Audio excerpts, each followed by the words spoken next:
El manifest del surrealisme d'André Breton, 1924, va posar fi al dadaisme i iniciava un nou moviment artístic, probablement el més important del període d'entreguerres mundials, el surrealisme, interessat per descobrir els mecanismes de l'inconscient i sobrepassar la realitat amb allò que és imaginat o irracional.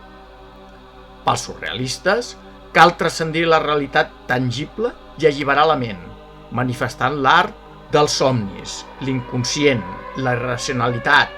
En paraules d'André Breton, fundador del moviment, la bellesa serà convulsa o no serà.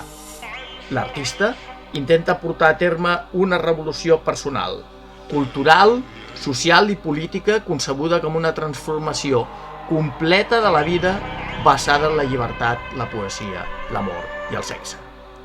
De la literatura i la poesia, el surrealisme va passar a la pintura amb la primera exposició de pintura surrealista a la Galeria Pierre de París, 1925, amb obres de Man Ray, Paul Klee o el català Joan Miró.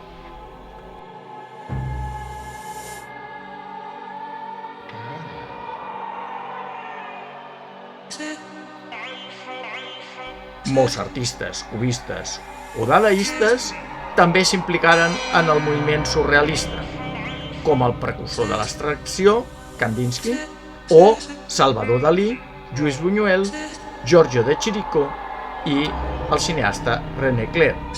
El surrealisme va conrear quasi totes les arts: literatura, teatre, música, cinema, pintura, escultura.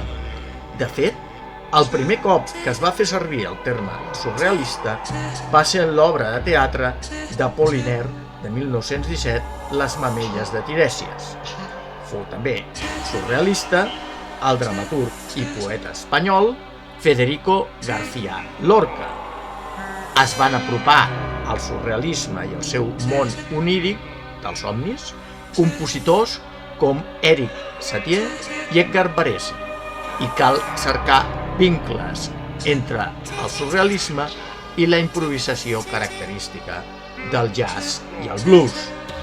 El cinema dels anys 20 va estar molt influït pel surrealisme, en directors com René Clair, Jean Reno, o en films com Un gos andalús i l'Edat d'Or dels espanyols Luis Buñuel i Salvador Dalí.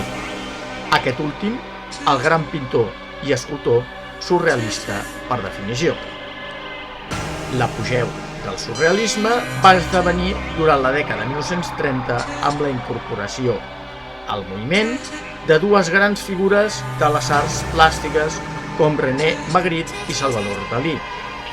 Amb l'esclat de la Segona Guerra Mundial, els artistes surrealistes abandonen París i el moviment es dispersa. Alguns artistes es traslladen als Estats Units, on influiran poderosament en el naixement d'una nova avantguarda artística, el pop art.